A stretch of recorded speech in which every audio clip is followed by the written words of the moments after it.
بسم اللہ الرحمن الرحیم۔ شروع کرتا ہوں اللہ کے پاک نام سے جو بہت بڑا مہربان نہایت رحم والا ہے۔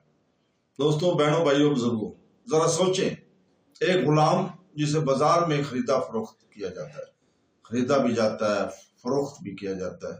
میں ان غلاموں کی بات کر رہا ہوں جس کی کوئی شناخت نہ ہوتی ہے، کوئی مقام نہیں رکھتا تھا وہ، لیکن وہی شخص ایک دن تخت پر بیٹھتا ہے۔ یہ کہانی ہے ان مردوں کی جو غربت سے اٹھے، غلامی سے نکلے اور پھر اسلامی دنیا کے سب سے مضبوط محافظ بن گئے۔ جی ہاں، ہم بات کر رہے ہیں سلطان رکن الدین ببرس۔ اس کی ہم داستان جاری رکھے ہوں۔ آج اس کی قسط ہے جس میں آپ کو ہم خوش آمدید کہتے ہیں۔ یہ کہانی ہے ایک مملوک غلام کی جس نے منگولوں کو روکا اور امت کی حفاظت کی، مسلم میں امت کی حفاظت کی۔ یہ صرف اقتدار کی داستان نہیں، یہ حوصلے، تربیت اور غیر معمولی قیادت کی کہانی ہے۔ تو دوستو، آج ہم اس قسط میں جانیں گے کہ غلامی کی زنجیروں سے تخت اور تاج تک کا سفر کیسے طے ہوا تھا۔ لیکن اس واقعے کو سمجھنے کے لیے ہمیں چند سال پیچھے جانا پڑے گا، اور اس کہانی میں کئی کردار ہیں۔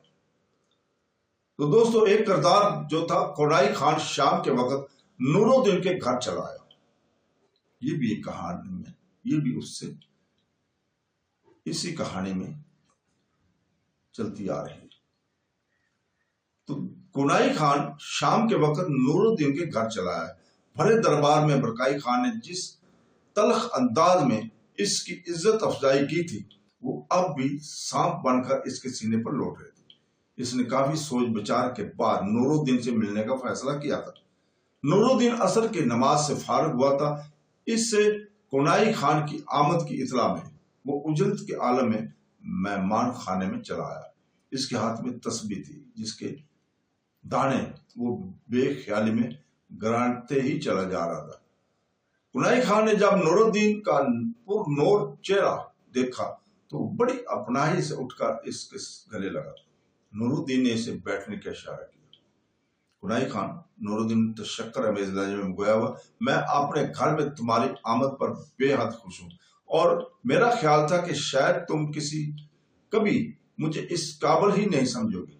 نور الدین، تم بڑے کم ظرف نکلے، میرے بارے میں ایسا سوچتے ہوئے نہیں، تمہیں ذرا بھی آر نہیں ہوئی؟ میں آخر کار ہمسایہ ہوں، ہم نے ساتھ ساتھ رہنا ہے، ہنسی خوشی ساتھ رہیں گے تو وقت اچھا گزرے گا۔ دوسرا، تم بھی ایک باپ ہو، میں بھی، ہم دونوں غیر مہذب صحیح، مگر بدرانہ تقاضے تو بدل نہیں سکتے نا۔ میں معذرت چاہتا ہوں کہ میری بات سے تمہارا دل دکھا، میرے کہنے کا مقصد یہ نہیں تھا۔ چھوڑو بیکار کی باتیں، اپنے بیٹے کے بارے میں بتاؤ، اس کا کچھ پتا چلا؟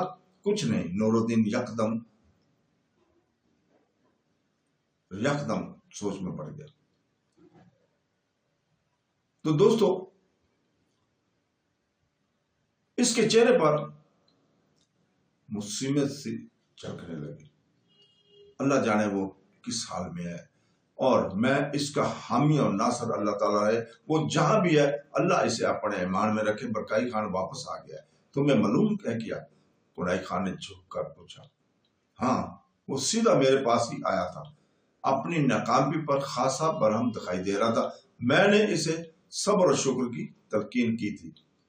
اوہ، میرا اندازہ صحیح نکلا۔ کیا مطلب؟ برکائی خان تمہیں بیوقوف بنا گیا ہے؟ تم کیا کہنا چاہتے ہو؟ نور الدین بے چین سا ہو گیا تھا۔ میرا خیال تھا کہ وہ تمہیں سچائی بتا گیا ہوگا، مگر اس سچائی بیان کرنے کا حوصلہ ہی نہیں بہتا ہوا۔ کونائی خان جیسے خود سے باتیں کر رہا تھا۔ کونائی خان، صاف کہو کیا بات ہے؟ کونائی خان کا چہرہ اچانک اتر گیا اور اپنا سر جھکائے رنجیدہ دکھائی دے رہا تھا۔ کونائی خان، تم چپ کیوں ہو؟ نور الدین کی آواز کانپنے لگی۔ نور الدین، میں ایک باپ ہوں، اولاد کیسے پائی جاتی ہے اور اس کا درد کیا ہوتا ہے یہ میں اچھی طرح جانتا ہوں۔ کسی کو کیا اس کی اولاد کے بارے میں کوئی بری خبر سنانا کتنا مشکل امر ہوتا ہے، یہ شاید میں جانتا ہوں۔